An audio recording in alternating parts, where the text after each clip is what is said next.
সমমর্যাদার দাবিতে পথে পার্শ্ব শিক্ষকরা। পুরুলিয়ার জুবলি ময়দানে গর্জে উঠলেন পার্শ্ব শিক্ষকরা।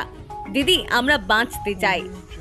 এই আরতি নিয়ে বৃহস্পতিবার পশ্চিমবঙ্গ নিখিলবঙ্গ পার্শ্ব শিক্ষক সমিতির ডাকে পুরুলিয়া পৌরসভার জুবলি ময়দানে প্রতিবাদে সামিল হলেন শতাধিক শিক্ষক।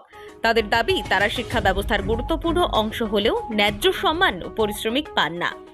দাবি একটাই, সম কাজে সম বেতন। শিক্ষাদানের দায়িত্ব পালন করেও তারা পান সামান্য বেতন, যা বর্তমান বাজারে সংসার চালানোর পক্ষে অপ্রতুল। সন্তানদের শিক্ষা, পরিবারের চিকিৎসার খরচ সবটা সামলাতে গিয়ে নাজেহাল তারা। এই অবস্থা প্রভিডেন্ট ফান্ড স্থায়ীকরণ, বেতন বৃদ্ধি সহ মোট 12 দফা দাবিতে জেলা শাসক ও সর্বশিক্ষা মিশনে ডেপুটেশন জমা দেন পার্শ্ব শিক্ষকরা। তাদের সাফ কথা, বঞ্চনা আর নয়, এবার ন্যায় চাই। মর্যাদা দিতে হবে, স্থায়ী শিক্ষকের মর্যাদা না।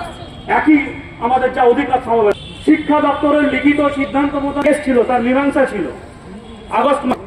তাই তাদেরকে স্থায়ী করা। শিক্ষায় শিক্ষিত করতে গেলে ন্যূনতম কতটুকু আর্থিকের প্রয়োজন, এটা কি আমাদের মাননীয় মুখ্যমন্ত্রী আমাদের দিদি জানেন না? তাই আমার পার্শ্ব শিক্ষিকাদের, সমস্ত পার্শ্ব শিক্ষকদের তরফ থেকে এটা আমাদের রাজ্যের মুখ্যমন্ত্রীর কাছে একান্ত বিনয় অনুরোধ যে তিনি এবারে আমাদের দিকে একটু মুখ ফিরে চান।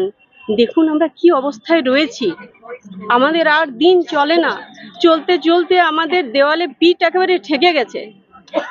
আমি একটাই কথা বলতে চাই, দিদি আমরা বাঁচতে চাই, আমরা আমাদের ছেলে মেয়েদেরকে নিয়ে একটু ভালোভাবে বাঁচতে চাই, আমরাও আমাদের ছেলে মেয়েদেরকে একটু ভালো শিক্ষায় শিক্ষিত করতে চাই, আমরাও আমাদের বাবা মায়ের মুখে অন্ন তুলে দিতে চাই, অসুস্থ হয়ে গেলে তাদেরকে আমরা চিকিৎসা করাতে চাই, আর আমরা চাই সুন্দরভাবে স্কুলে আনন্দের সঙ্গে শিক্ষা দান করতে।